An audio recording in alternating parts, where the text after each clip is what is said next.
बात करते हैं G20 से जुड़ी बैठकों को लेकर। भारत की अध्यक्षता में देश भर में G20 की बैठकों का सिलसिला जारी है।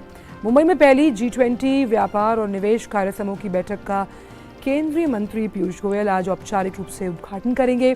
G20 व्यापार और निवेश कार्य समूह की पहली बैठक कल अनौपचारिक तौर पर मुंबई में शुरू हुई थी।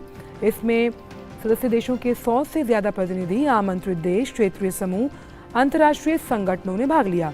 2 पैनल परिचर्चाओं के दौरान प्रतिनिधियों ने वैश्विक व्यापार और निवेश बढ़ाने के उपायों पर विचार विमर्श किया।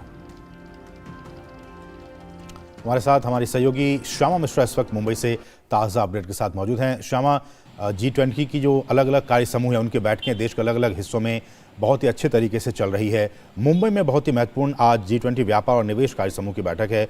मुंबई हम जानते हैं कि व्यापार की नगरी है, बिजनेस हब है।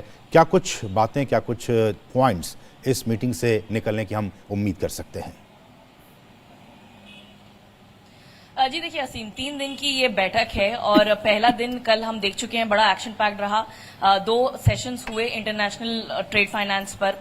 2 सेशन जहां पर एक सेशन में किस तरीके से फाइनेंशियल इंस्टीट्यूशंस, बैंक्स या जो भी पैसे देता है ट्रेडिंग के लिए का और इन्वेस्टमेंट के लिए, वो किस तरीके से रोल निभा सकता है अपना, और जो लूप होल्स है वर्ल्ड ग्लोबल जो ट्रेड्स चलते हैं उसमें क्या चैलेंजेस है, आप उसे किस तरीके से उस तक पहुंच सकते हैं, उसे भर सकते हैं, उसके गैप्स को आप फिल कर सकते हैं, उस पर एक चर्चा हुई। दूसरी हुई एक बहुत महत्वपूर्ण चर्चा जिसमें डिजिटाइजेशन की बात की गई।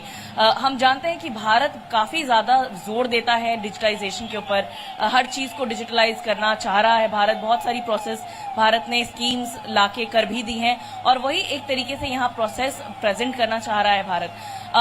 ये बात निकली पहले दिन पर कि जो फिनटेक का रोल है वो काफी महत्वपूर्ण है ट्रेड एंड इन्वेस्टमेंट में, तो उसे भी एक तरीके से उसका इंफ्रास्ट्रक्चर ठीक किया जाए। इसके अलावा डिजिटलाइजेशन की अगर हम बात करें तो एक ये मोटा मोटी एक तरीके से कंक्लूजन निकला कि पूरा जो ट्रेड एंड फाइनेंस होता है ग्लोबल, उसे अब बिना कागज के कर देना चाहिए, यानी कि पूरी प्रोसेस पेपरलेस हो जानी चाहिए। आप सब कुछ कंप्यूटर पे या सब कुछ आप अपने फोन से एक्सेस कर सकते हैं।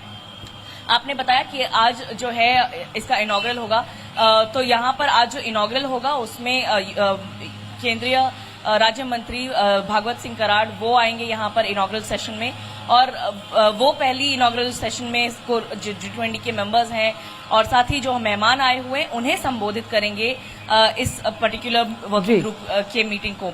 इसके अलावा 4 प्राथमिकता की एक बातें हैं यहाँ पर के पॉइंट्स जो हम कहते हैं प्रायोरिटी पॉइंट्स, वो यहाँ पर होंगी जिन पर चर्चा अगले 2 दिनों में होगी। तो डेलिबरेशन की अगर हम बात करें, मेन मुख्य चर्चाओं की बात करें तो वो आज से शुरू होगी, जहां पर सबसे पहला कि अगर आप पूरे विश्व में बढ़ोतरी और प्रॉस्पेरिटी लाना चाहते हैं ट्रेड से, तो वो किस तरीके से होगा, ट्रेड का क्या रोल होगा, वो यहाँ पर चर्चा की जाएगी। इसके अलावा किस तरीके से आप लॉजिस्टिक्स को कम कर सकते हैं, लॉजिस्टिक्स को इंफ्रास्ट्रक्चर बढ़ा सकते हैं और उसके पैसे, उसके आप कॉस्ट को कम कर सकते हैं। तीसरा होगा कि आप MSMEs को कैसे इंटीग्रेट करें पूरे विश्व के ट्रेड के साथ में। और चौथा अगर हम बात करें प्राथमिकता की केंद्र जो है वो ग्लोबल वैल्यू चेन, उसे आप कैसे सुदृढ़ बनाएं। तो पहले जो दिन पर होगा वो 2 पॉइंट्स होंगे जिसमें trade for growth and prosperity and दूसरा ग्लोबल वैल्यू चेन, ये दोनों डिस्कशन किया जाएगा। जो इसके बाद में दूसरी मीटिंग होगी उसमें 5वां प्राथमिकता का एक पॉइंट लिया जाएगा जिसमें वर्ल्ड ट्रेड ऑर्गेनाइजेशन की पॉइंटर्स को भी एक तरीके से हम कहते हैं कि जो एक्सेलरेटिंग सिस्टम होता है उनका, उसे भी इन सब चीजों में लाया जाएगा, चर्चा की जाएगी। लेकिन फिलहाल अगर हम बात करें ट्रेड एंड प्रॉस्पेरिटी के बारे में आपको मैं बता ही चुकी हूँ।